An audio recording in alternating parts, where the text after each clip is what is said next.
current album. Do you consider it an album or an EP, Alien? Yeah, I consider it an album. It's 8 songs on it. Right now, you know, I'm used to a minimum of 10-song album, but the 10 songs that I had, the other 2 songs, they just weren't as strong as the rest of the songs on the album. And I just didn't want to procrastinate or wait anymore putting the album out. And so we just took the top 8 and went for it. But I have actually getting ready to release a full audio motion album for YouTube and all that. Basically, it's the album, like, you know how when you listen to audio on YouTube, where it might have the video and then the audio is just a picture of the cover. I want to do something a lot more visual than that, especially with people listening to lo-fi and just the screen having a little bit of motion on it.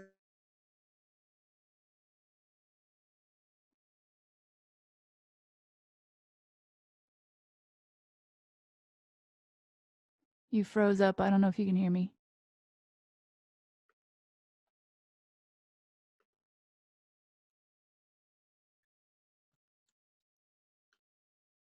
Hello, hello.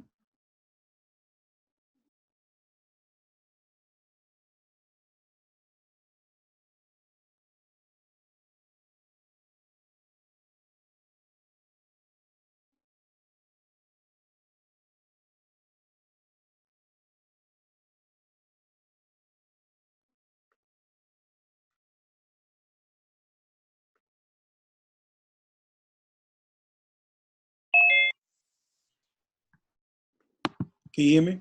Hey, yeah. Was that your connection or something? I don't know. That was weird. I don't know what happened. Okay, sorry.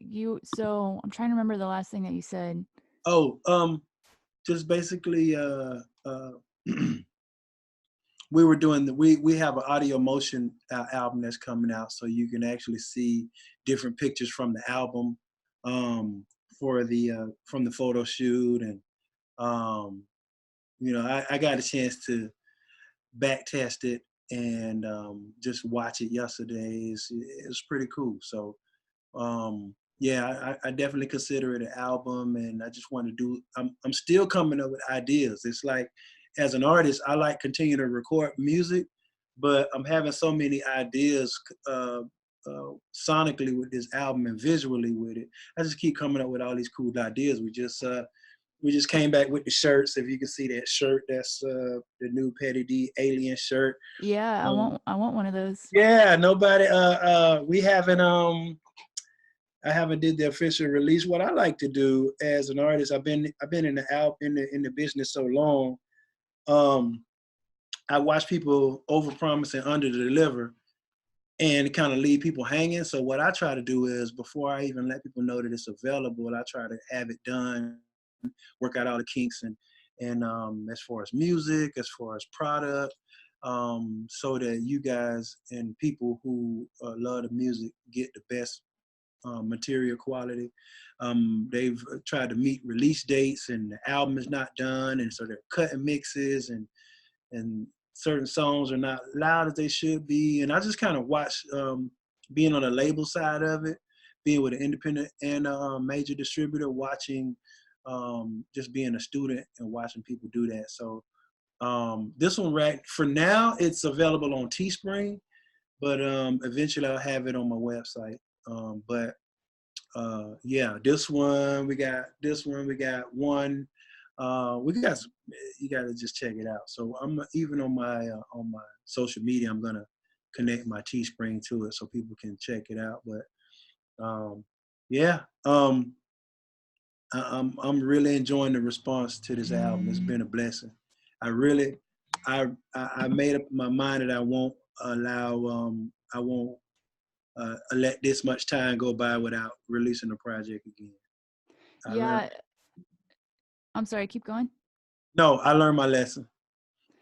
And tell me more about that. How do you feel you've learned a lesson on letting time go between releases? When was your last release?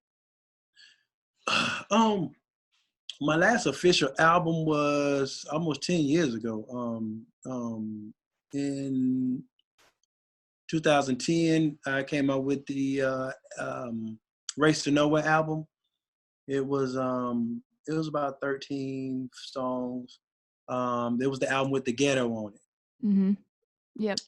Yeah, we did a couple of videos off that one. Um, that was right after the economy, everything that happened with the economy, and so it was really a rough time. That album did really well, but life-wise, it just was a really rough time for me. My mom, 2 years after that, my mom passed. My mentor died. My nephew, who's like a son to me, my older sister's son, he's really like a son to me. He got in a car accident, and just my aunt died, just like back to back. Like a whole bunch of stuff was happening, and I just kind of pulled back from music and just kind of pulled back to gather things, and then just my energy towards the industry. I spent a lot of time trying to adjust and um, and making adjustments as far as uh, the energy of the industry. Even though I'm a people person, um, people want like more of your life, and with social media and you know posting what you ate and all this kind of stuff, and it just began to change. The energy of the industry began to change, and it's just not really. I had to relearn a lot of stuff, and I was doing more TV and film, and I asked the Lord to actually make a new way for me to put the music out there. And I actually tried to quit music after that. If you go back and watch some of my interviews, 2009, 2010, I was actually really, that was going to be my last album.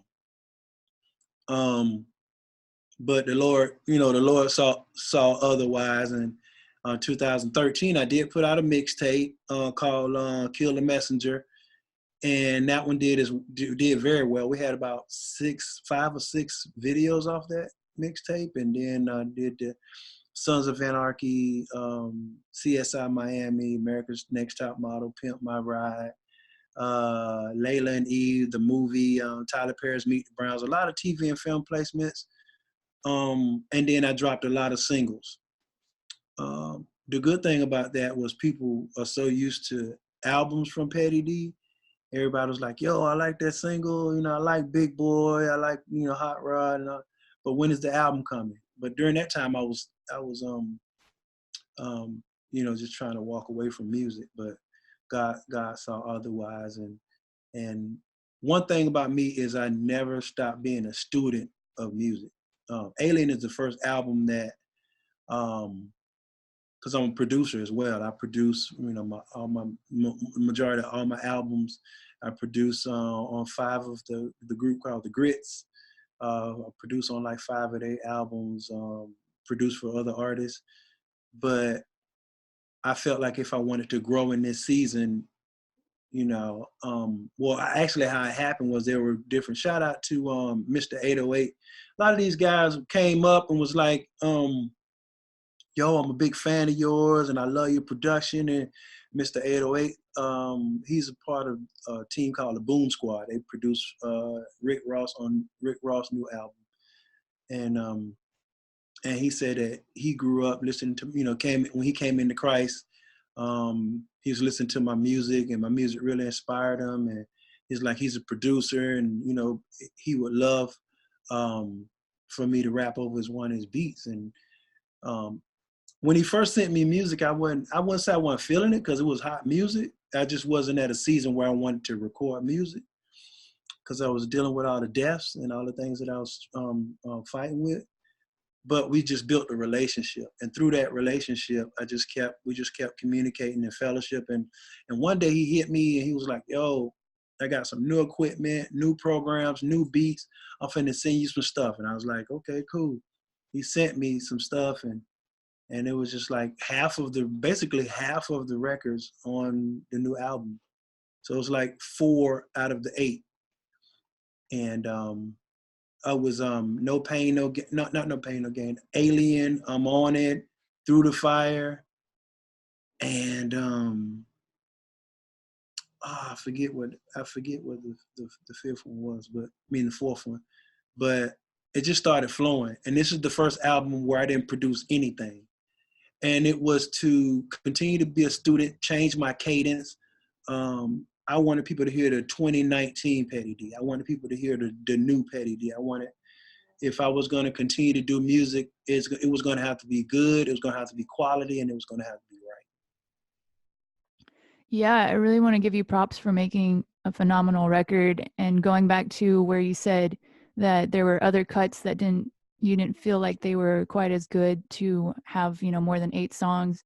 I really appreciate that because I think a whole lot of people put out, you know, 12-song projects or more than that, and that it would just be a better record if they kept, only the best stuff. So I really appreciate that it's all of it is good. Like every single song hits really hard Hey, um, and yeah, like you said, it sounds fresh. Like it sounds like a new you. I hear the Pettidee that I listened to in high school that I love, but I also hear so there's that familiarity and there's that kind of consistency in the sound a little bit, but I still hear like this hunger and this freshness to you. And that's so refreshing as a fan because there's a lot of artists that have been around for 20 or 30 years and you're so excited about the new music and you want consistent music as a fan, but a lot of times, you know, after you've been doing it a while, I think it's hard to find the hunger and really keep like being fresh and refreshing yourself. And there's no there's no disappointment as a fan at all. It's worth the wait, like to have waited for 10 years to hear this kind of sound. wow, that's encouraging. And see, you're gonna mess around and have me in the studio today. You're gonna have me back in here today, because that kind of stuff is inspiring. It is very inspiring, and just so many testimonies of people saying, "Man, it just sounds current. It just sounds, it's fresh." Um, I've never been afraid. I'm always a student. I've never been afraid to learn. I don't. I thank God that I've been in the game for over 20 years, but things change. And I want to update. I kind of consider myself kind of like, that's why I did the song Hot Rod. It's like when you see these guys or these shows where they take a car from the 70s and they put, digital dash in it and new engine, and it's like it's still the same classic Pettidee, but it's got a souped up Corvette engine. You know what I'm saying? It's modern. It's got the modern seats. It don't have the roll up window. It's got the electric window. It's just like, I want to continue to remain a student, and some of the people that inspire me musically, I always hear them say the same thing, like never put yourself in a position to know too much to learn. Always remain a student. Always remain relevant.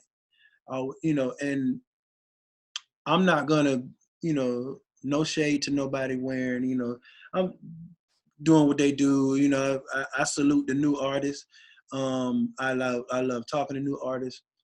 But I want to be 100% Petty D, like not trying to catch a wave, because then I just want to make great music that glorifies God and that uplifts people and um and encourage and inspire.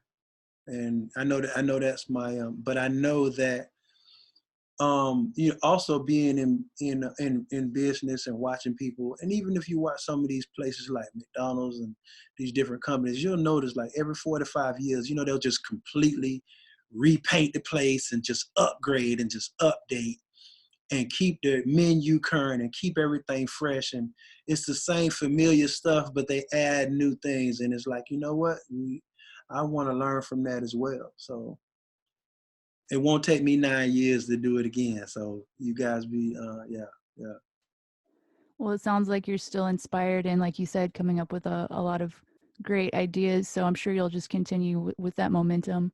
yeah, absolutely, absolutely. Tell me about, you mentioned that you're an independent label and you started Soldier Sound Records. When did you start that?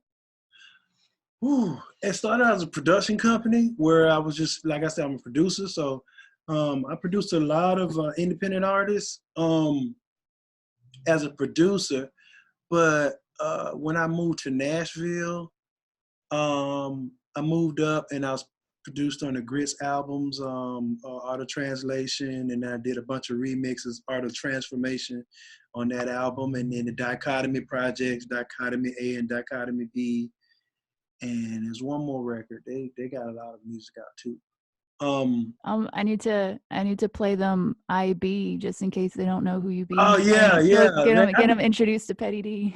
Yeah, I did I did that beat on a we were on tour. We were all on tour together. And I produced that beat in the back of I never forget that. I produced that beat in the back of a tour bus. And they was like, you know, we love this track. You got to be on it. I was like, what? You know, even though they my homeboys, I'm still a fan. So I was just cool with just producing for them. And they was like, yo, you got to be on the record. I'm like, bro, I'm gonna be on the Grits album. I produced it and I'm gonna be featured on it. So that was huge. That was huge for me. Yeah, you made that track super hot. Like it would have been hot with them, but you definitely made it like level 10, level 11 instead of level 10 hotness. Appreciate it. Yeah, because I mean, I was excited. You know what I'm saying? It was number one. It was a beat. I produced the beat, so I know how to flow in it. But the other thing is, these my homeboys, but these my big homies. Like, yo, I got to go in. You know what I'm saying? It wasn't. I was just excited, just as excited as I am right now. I was that excited. So, from that, we were able to get our own distribution. And I was working on records. I'm always recording, you know, I'm always working on stuff. And we had an offer to, you know, do major distribution, and we got that opportunity. And I was like, okay, now, you know, hey, we're an official record label now. We're more than just a production company. And I would say, as an unofficial label, I would say I started it unofficially, well, production company from 1999 to 2000. Officially, I would say 2000. It's about 19 years, about from 2000, from the year 2000. We got the official deal in 2004, 2005, and been putting out music ever since. How do you juggle everything from running a label, being an artist, coming up with new music, and, you know, sustaining yourself in other ways if you have to work outside of music? I'm kind of looking for advice on longevity for artists because I think it's really hard for people to figure out how to have a long-term career over the span of decades. And so I just kind of want some insight from you, if you have any, on like some of your struggles and some Yeah. things you've done in order to achieve that success and be able to come out with a new record, you know, um, decades into the game. I would say something that I found new that I didn't know I was doing, but now I know that I'm doing it. I have been advising so many people, um, especially when you come out, you're independent or you're working a job and you have dreams, you have visions, you want to tour, you work, tour, um, and run a label. I heard a guy say, and it's been one of my new mantras, but I didn't know I was doing it already until he said it and put a face on it. And it's working. You have to learn to work in the windows. And what that means is, most people say, oh, I don't have time for studio, or have the money for studio, or, you know, I meet so many artists who are creative people, but the first thing I ask them is, they say, well, I want to take care of my family. I want to do this to take care of my family. And then if you want to take care of your family, the first thing I want to know is, are you registered with the PRO, Performing Rights Organization, that tracks your music, since you got all your music on the internet? And they go, no, what's that? ASCAP or BMI or CSAC, are you registered? You know, they go, no. Well, if something happened to you and you got all this music out here, who's tracking your music? Just those little things. And learning to work in the windows for me is, as a I'm 100%, I'm an artist, but I had to train myself in the areas that I wasn't strong in. I heard Warren Buffett say that um, he was doing the speaking. He was like, you know, you guys see me on the stage and I'm giving and I'm speaking. He said, but I'm excellent at stock trading. You know, I can do that with my eyes closed. He was like, but I'm horrible. I was horrible at speaking and I was terrified of speaking. And he said, you guys don't see that I'm terrified of speaking because you see me up here. He said, but I had to pay someone to train me in my weak area so that I'm strong in my weak area. And what happens is people just become proficient in just their strong area. And then every time they are faced with areas in their weak area, like paperwork and the you know, marketing, promotion, and the different things like that, they kind of shy away from it and always go, well, I'm just not that strong in that area. Well, you have to train yourself in those areas. Um, but for me, when I'm involved in something, I'm 100% involved. And so I would be extremely good at this, but then this would be suffering. Or then I jump over here and extremely good at that, and this suffering. And I was like, how am I going to do all this? How am I going to run the label? Make sure the paperwork is right. Making sure these emails are getting sent. Make sure that you know, the kids are getting what they need, and keep the relationship going, and keep myself inspired, and setting up studio time. But then sitting in the studio and it's like nothing coming because I'm not inspired. Because you know how it is. Music is not something you turn it on and off. You know, you actually have to be inspired. Kind of things kind of have to line up a little bit. You have to make time for that, and the best way to do that is to work in the windows. You have windows of opportunity in life. Most people give up, or they don't, or stuff slacks because they need 2 days to go to the studio. They need 3 days to get the paperwork. They need this to do. They need it. And when those things don't line up, those things don't get done, and life suffers. And they're doing their music and they're out touring and they're having a great time, but then they get home and the lights are off. Maybe not because they didn't have the money, but because they were so focused on getting their music, you know, set list done, they forgot to pay the bill, or this happened or that happened. Well, working in the windows keeps everything in line. First, starting with write everything down. Keep it out of here. Keep it off of here. Because creative people, we're constantly moving and getting ideas, whether it's your ideas, whether it's the bills. You know, I got a huge board in the studio. I write everything down because it keeps it out of my mind and on paper, and I can check it out. Working in the windows is, you know what? I have all these emails written down, and then I need to make all these return phone calls. So at the bank, maybe I'm at the bank, or maybe I'm waiting somewhere and it's going to take 15 minutes or 20 minutes. You know what? I'm sitting there. That's a window. So you take that window and you get something done. You call all these people back. You know, I have to be somewhere at, you know, 11 o'clock, and it's, you know, it's 10, and it's maybe a 10-minute ride. Okay. Right before that, I got to send these emails. You work in the windows. Maybe you're inspired and you listening to a beat and you want to write this hot bar down, that you got these couple of bars. Um, Write them down right then. Most of us, we get frustrated because, well, I can't wait till I get home. I can't wait till I get in the studio, and I can't wait to, well, on your way home, why don't you just swing by the park and sit in the parking lot at the park and write down those hot bars right quick. 15-minute bars, you know, because you can be writing, and then you're forcing it and pushing it, and then you don't like it. You just waste time.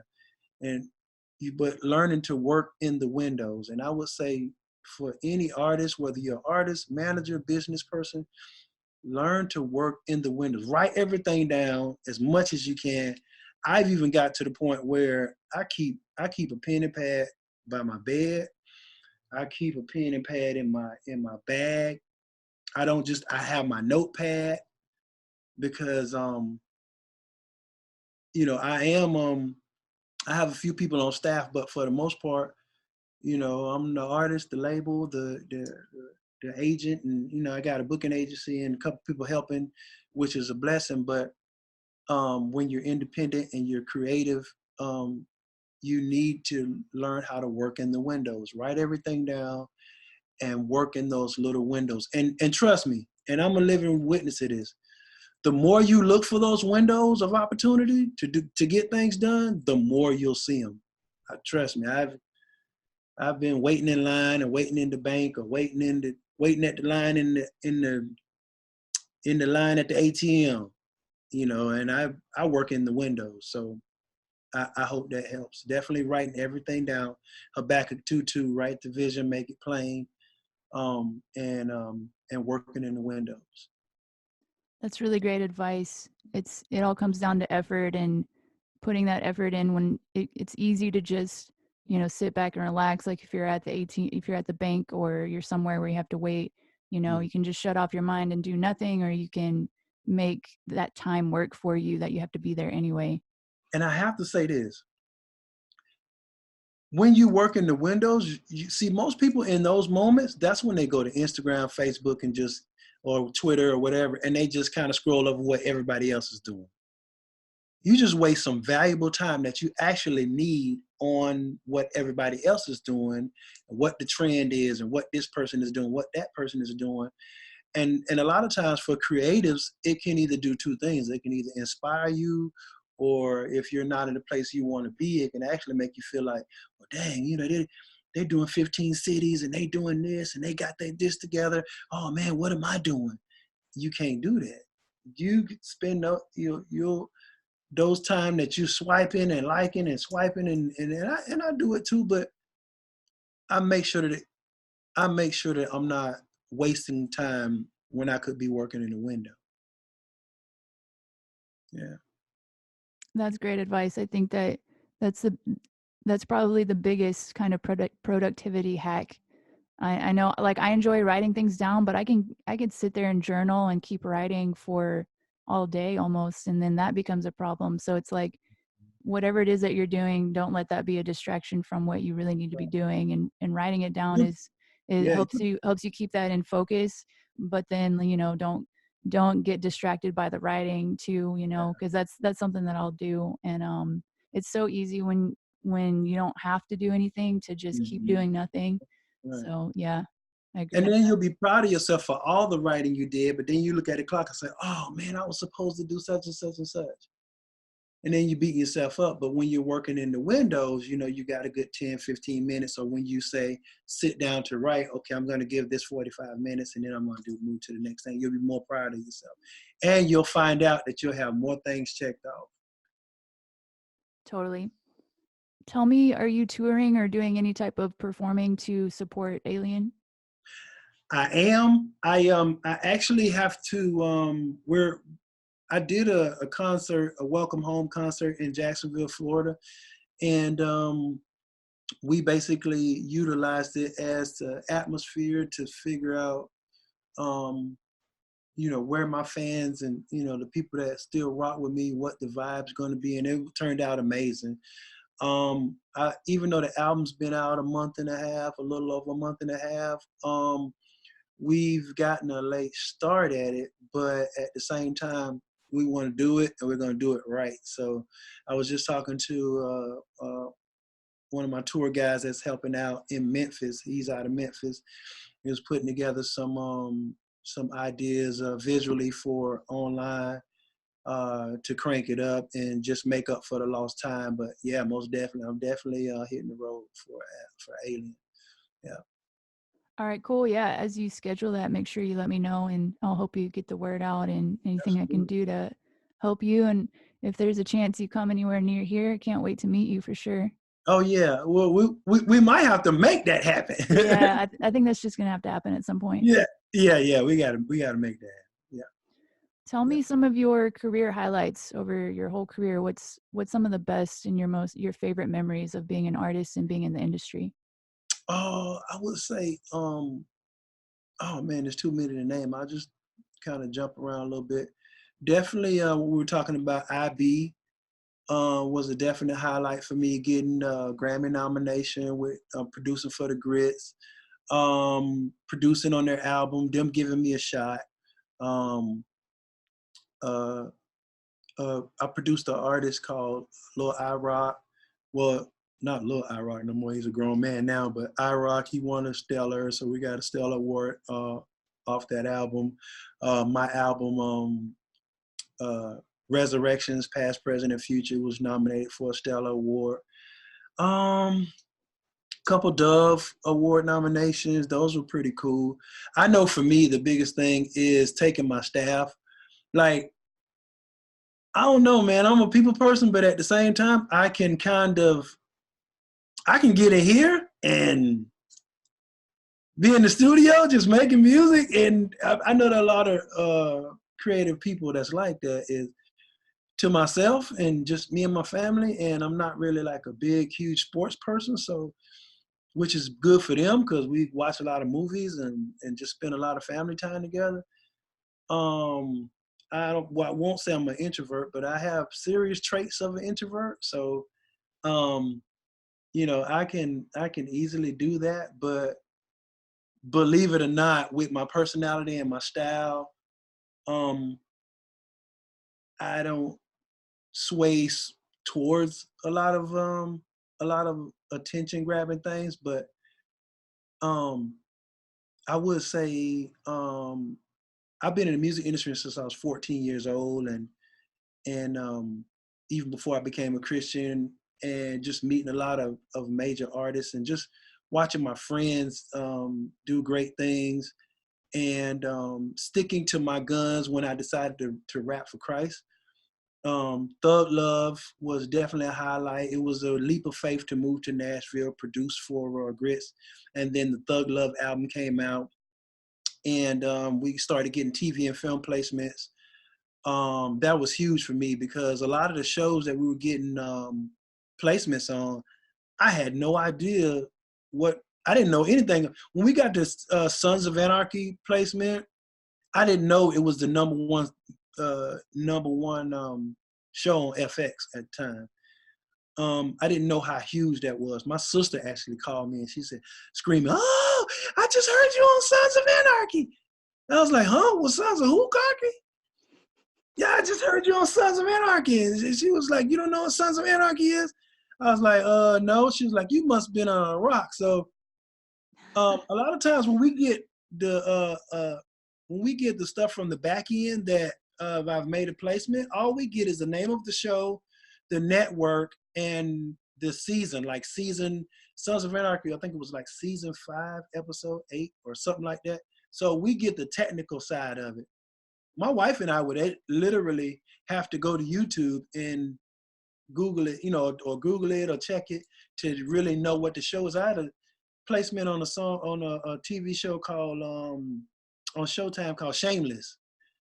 And the show is huge. And I had no idea. So a lot of the TV and film placements have been really big highlights for me, especially when my family, I don't like calling them fans because they're like more so family and kinfolk, especially when they hit me up. "Yo, I just heard you on this show and I just heard you on that show." And those are huge highlights for me as far as music and being able to travel. I've been to Africa 3 or 4 times and just traveling the nation just so many times, meeting some amazing artists and people that I really look up to, and being able to share the stage with those artists. And yeah, it's a bunch of stuff. I could go on and on about that, but those are the few of the highlights that are kind of up there. Just being able to meet guys like CeeLo, they're huge Grammy award winning artists that when I meet them, it's like, "Yo, I just seen you on TV, and yo, man, I love your music." And I'm like, "What? Like, for real? Okay." That those things are pretty cool. But yeah, those are some of the highlights, and I might be forgetting some. So yeah. Yeah, I think that you have one of the most talented rap voices that I can think of. I mean, I love rap. I listen to a lot of rap, and every time I hear you rap, I just go, how does he get that sound? Like, I'm really curious about your growl and how you rap. It's kind of different from how you talk because Yeah. you're so laid back on whenever we're just chatting. And I'm just curious if you've always rapped like that, or if you had to develop kind of that growl and that sound. You know what? I'm glad you asking that. You're one of the few people that actually asked the question, and I want to answer that for so many people. And it's nothing that I developed. It's nothing that I practice. On the spiritual side of it, I always tell people I'm like David. I play the harp, but I also swing the sword. So people go, I did one interview and he was like, man, I thought you was going to be growling and I thought you was going to be out loud in the microphones. And I said, well, man, you know, David swung the sword, but he also played the harp. So it's like, man, I'm just chill, man. People always ask me, you know, man, so, you know, what football team you going for? Who's in the playoffs? I'm like, I don't know, like, I'm watching Discovery Channel right now. I'm watching Shark Week right now. You know what I'm saying? Like, I'm that guy. I'm basically like a thug nerd, bro, basically. So, but for me, to answer the question, when the more you get to know me and the more you have conversations with me, my voice always gets extremely raspy the more excited I get. When I rap, my voice gets very excited. And it's crazy because when I meet people and they say, oh man, his rap voice and his talking voice is different. You know, is it something that he turns on and how does he do it without getting hoarse? I never get hoarse at it because it's still me. I'll tell you this, I've made friends with people in the industry and then we just talking or we talking about movies and we kicking it. And out of the blue, they'll say, I heard it. I'm like, heard what? I heard your rap voice. It came out. I heard it. You got excited. I heard it. So there's really no magic to it. My voice gets really raspy, and the more excited I get, the deeper my voice gets. So it's weird. It's a gift. I guess it's a gift, and I've just recently really learned how to utilize it I had a guy tell me that I needed to start utilizing my voice as an instrument, and it really blessed me. So I'm working on some more TV and film based stuff. Also, we're gonna dig into the voiceover. That's gonna be an effort for me because I'm gonna try to turn it on, in which I can really, when I try to do the rap voice, I sound stupid. So so that, I hope that answers the question. Yeah, I feel like we all just got treated to your rap voice a little bit because you got really excited. Yeah. Like Um, I heard it. Yeah. yeah, speaking of just your voice and everything, I don't remember you singing as much as you did on Hands in the Air. That's the name of the song. And I really like your singing voice. It's very sweet, and I love how you can basically be writing worship style songs, but it's so it sounds so fresh and current, and it's something that any rap or R&B fan is going to be into. I want to give you a sneak peek. I've been really nervous about, because again, I'm trying a lot of new stuff, and you guys are gonna hear more new stuff that I'm trying to.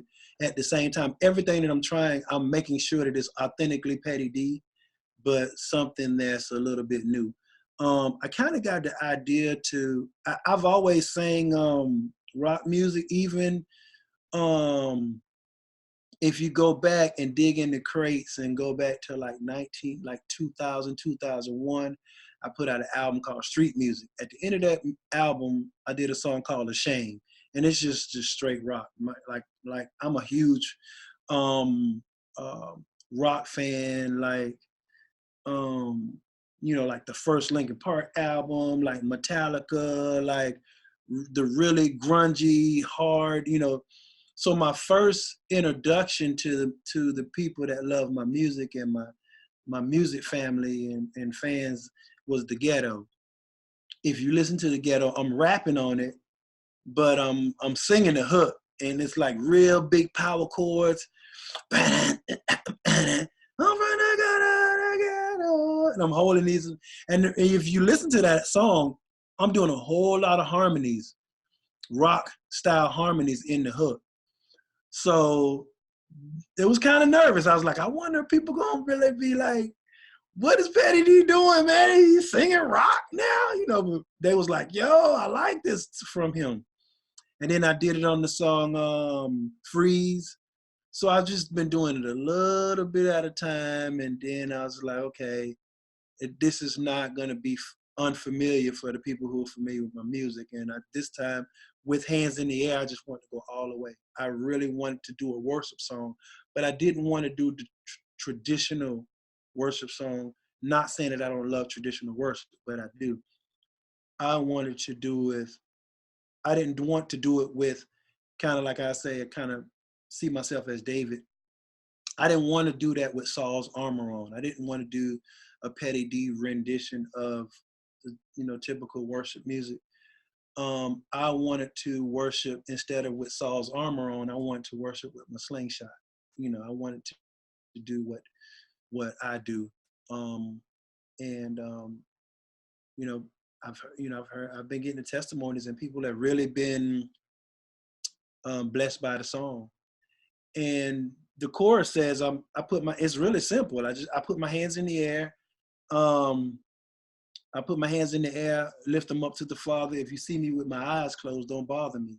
And I actually got that from a funny story. I used to be in church, and when I used to sit in the back, people would come in late, and you standing there with your hands raised. And I started sitting up closer to the front so that I didn't have that problem anymore, because people would come in late, and you in the spirit, and you worshiping. Oh, excuse me, it's gotta get by you. Like, I'm in worship right now. I'm with the Lord right now. If you see me with my eyes closed and you see with my hands raised, don't bother me. But it's basically my love letter to the Lord. Yeah. Yeah, and you can really feel that. And like I said before, I think like even if you're not a Christian, you can really feel that. And I love that about your music is I think that everyone can relate to it. And it's just so well done. I mean, you can't not be into that, I think I appreciate that, and I want to let people know that this album is so on purpose. If you listen to this album, the whole purpose for me doing it now over 20 years in the game, for me, I was like, if I'm going to do it, I want it to mean something. And I want to challenge artists to, when you're doing stuff, don't just, oh, that's hot. Nothing wrong with that, but make it mean something. Like, people are out here going through, like, I wanted the album to be something that you put on, whether you're at the gym, whether you're going through it. If you listen to even the titles, I'm on it, Lethal, No Pain, No Gain, Hands in the Air, Through the Fire. I was pushing through a lot of pain and a lot of things that everybody deal with to make this album. And I wanted to be a not just something that you just throw on, but something that helps you and guides you through life. I don't want to do something. I don't want to do anything that's not going to touch lives. And I wanted to do music that authentically touch people's lives. If you're on your way to work, that's why I got the song Work. It's for the person, whether you're a journalist, a recording artist, or a janitor, or no matter what. Like a stay-at-home mom, I talk about everybody in this song. And because the average working person don't have a theme song. And I'm like, that's not cool. That's not fair. And that's why I did the song Work. No pain, no gain. That speaks obvious. Pushing through the pain of life, pushing through, through the fire. The first verse in the song, I'm talking about my mom. And I mentioned, after I listened back to the album, I noticed, man, I'm really talking about my mom a lot in this album. And I'm really talking about a lot of the pains, because that's what I was dealing with during that time. So it speaks to the things that regular people deal with. And I wanted this album, even the title, the reason why I call it Alien is because I feel like people are forgetting that we're in this, as believers, we're in this world, but not of this world. Now, of course, I've been doing a lot of TV and film, and that, kind of influences the concept of it. It looks more like an action movie, but I did that on purpose. I wanted it to be attractive, but at the same time, I wanted people to get and understand that, hey, let's not forget while we posting and tweeting and Instagramming and giving our opinion on stuff that we're in this world, but we're not of it. We are aliens to this world. And our Father is still coming back. Jesus is still going to return. And we have to remind ourselves that we're in this world, but not of it. And I wanted this album to really mean something special. Yeah, I was wondering if that had to do with the theme of it, growing up in church and knowing that verse and that concept. So I thought that may be part of it. And, the themes of Absolutely. the record seem to be going through all this pain and hurt and just the realities of the kind of grimy realities of life, but also the work. I'm gonna work through it and get up Yeah, every day. And I remember, I think on Thug Love, you had a song where you said there was a time when you couldn't even get up out of bed or put clothes yeah, on, you were depressed. So right. it's like I hear those when I say, I hear the old Pettidee, but it's like a refreshed version. It's like I hear those themes of I've had all this stuff happen and it's been really hard at times, but throughout it all, God's been there and he's helped me get up, and like I just get up and work and keep going because that's kind of my way through. Yes, absolutely.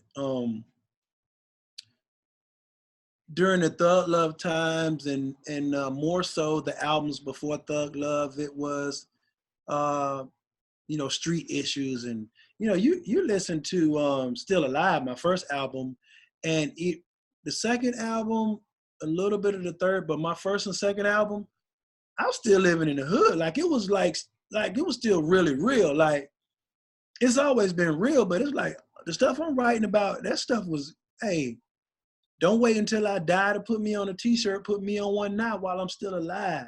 Like, thought I was dead, but now y'all, I'm still alive. I mean, the whole concept of the album for the very first album was when I became a Christian, nobody seen me in the hood no more. I was always at the studio, always at church, always fellowshipping with the people at church. And there was a lot of rumors in my hood that I had gotten a shootout, I had got killed, I went to prison and all this kind of stuff. And that's why even through the rumors and through everything that I had gone through in my life, I was like, you know what? I'm still alive. And that's why I call the album Still Alive. But you become a Christian and, obtain some fame and obtain some accomplishments. That doesn't mean that you're still not going to have trials and tribulations. My trials and tribulations changed. It went from the streets to life and family and, unexpected disasters and, you know, uh, mom dying, friends, uh, backstabbers, and the trials become different. The weights become different. Um, so you still have to go through those things, and a lot of those we haven't been trained for. That's why we really have to just seek the face of the Lord. And I did. I went through that time of depression and all of that. But then after my mom passed and what happened with the economy and having to, I had artists on the label, and thank God that we were all still like family. I was able to release them from their contracts, but still help them in music because, downsizing the label and making all these adjustments. And it's like, Lord, I'm making all these adjustments, but we just got this stuff we just got this stuff going. Like, what's going on? Like, what did I do wrong? Kind of feeling like Job, like, man, but going to that level and then realizing going above that and going beyond that, and then also seeing at this level, there's a whole another set of things that we have to deal with, which reminds me, oh man, this ain't where I live. This ain't where I'm from. I'm an alien here, man. The world don't care about, you know, man, you know what I'm saying? I've watched politics, split the church in half, and you know, politics and social media. And don't get me wrong, social media is in my opinion just like the TV. You know, you got good channels, bad channels. It's up to you to choose what you're going to do with it. It has been able to bring people together, but it's also torn people apart. It's up to us to choose what we do with it. So for me, I'm making those adjustments. Some of those adjustments are difficult because based upon my personality, who I am as a person, and what it requires to be in the limelight or to be famous or to be relevant is different than what I'm used to. And I'm not going to force myself to post stuff that's not authentically me. But I have to remember at the same time that I'm a minister of the gospel. I'm a recording artist and I'm a minister of the gospel. And I have to stay authentically to myself and remember that Jesus is Lord. He died on the cross for my sins. And I'm here to help people. I'm here to minister to people. I'm here to encourage and remind people that our Father's coming back. And there's a love and a grace and a power that that still reigns. And that's my job, is to, and you listen to this album, it's meant to inspire you. It's meant to get you up when you're laying in the bed and you don't feel like getting up. It's meant to give you a theme song when you go to work. It's meant to push you through the fire. That's my lane, you know, and I'm not gonna force anybody or force myself to be something outside of that, because my obligation is first to Christ. And I'm not, y'all forget, I won't say forgive me, but I'm not trying to be like super spiritual, but at the same time, the world and the ways of this world are really trying to snatch that from the church. It's trying to snatch that, because if you look, it's thus saith my opinion, or what my take is on it. And everybody has an opinion, and nobody's saying, they're saying stuff and then they got to go back and apologize for it. And it's like, you know, did you ask the Lord if it was all right for you to say that or not? No, people just think it, but type it and then send it. And I want my life to like my old pastor used to say, I want my life to pass the word test. The things that I do, the things that I say, helping people, speaking life, being careful with my words, not careful to the point where I'm stifling myself, but making sure that God will be proud of what I'm saying. And in my music, in my life, as a husband, as a father, as a person, as an artist. So I want this album, and not just this album, but my life, to inspire other people to say, you know what, I'm gonna work in the windows. You know, when somebody watch this interview or watch this podcast or watch this, I want people to walk away and say, you know what, man, this cat went through this, and if he can do it, I can do it. I'm gonna work in the windows. I'm not gonna quit. When I quit, you might take a break, you might take a hiatus, you might get on one knee and catch your breath, but get back up and keep moving. And always continue to be a student with whatever you're doing, whether you're a writer, whether you're a recording artist, whether you're a janitor, if you're a janitor, find out what the top vacuums out there and what's the fresh, you know, whatever you do, make sure that you're the best at it, because God has given you that, and he'll make you proficient in it if you ask him. Tell me about your spiritual transformation, because you talk about becoming a Christian, and it sounds like you were a rapper. Were you a rapper before you became a Christian, or what was that period of your time like? Yeah, I was a rapper before I became a Christian, and I started out in a record store. I was 13, 14 years old, working in a record store. I met a lot of major artists. Back then, before your major record store chains, a lot of artists would always come to the top mom and pop stores. They would always come to the top mom and pop stores to sign autographs, and that's how I met a lot of artists. From that I learned the music industry by learning music. Like I'll give you an example. um, when I would sell music, people would come in and they would say, back then you didn't have Google, you didn't have this. They would hear something on the radio or see a music video. They wouldn't know the hook. They wouldn't know the artist. They would just come in with the hook in their mind and say, "Hey, I want them boys that say, hey, oh," and then I would have to say, "Oh, okay, that's the new Naughty by Nature." And then I would grab them the record. And as an artist, I was like, "Oh, okay, elementary hooks. People don't.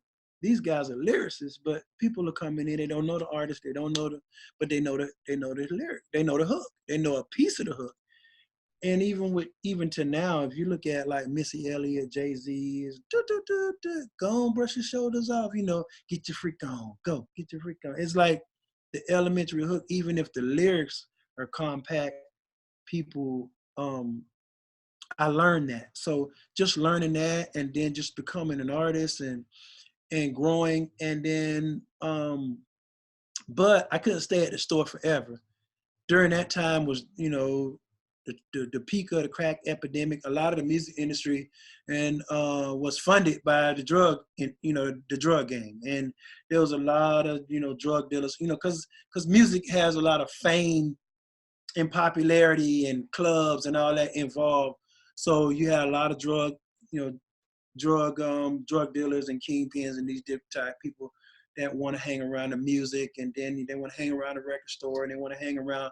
They want to be there when the artists get there, and they want to show the artists a good time, and all that kind of stuff. So then, just kind of started being involved with what was going on in my neighborhood with the drugs and homeboys selling dope and another homeboy that was robbing people and just getting involved in that. And then but at the same time seeing that, okay, deep in my heart, okay, knowing this ain't right, this is not right.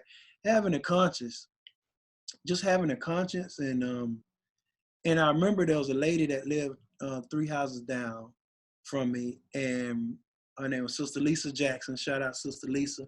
She used to always tell me that God, she used to be like, "Why don't you go to church with me, young man? God's got a calling on your life, and you're gonna win many people to Jesus." And I used to be thinking, man, this lady crazy, man. Nobody want to go to no church. What's wrong with her? And she just kept on loving on me. She kept loving on me, kept loving on me, and she didn't give up. And I said, you know what? I'm just gonna go to church with her. Forget it. I'm just gonna go. And but during that time, my sister had went to prison. My best friend had went to prison. The guy that was our DJ in our group shot somebody, and I was in high school. So all this stuff was going on, and then my mom got really, really sick, and I just was just really sick and tired of being sick and tired. And it was just, as a hood kid, I just saw the rotation. Okay, this is not gonna stop. And I felt like it's not gonna stop until it get me, because it's not getting the people that's around me.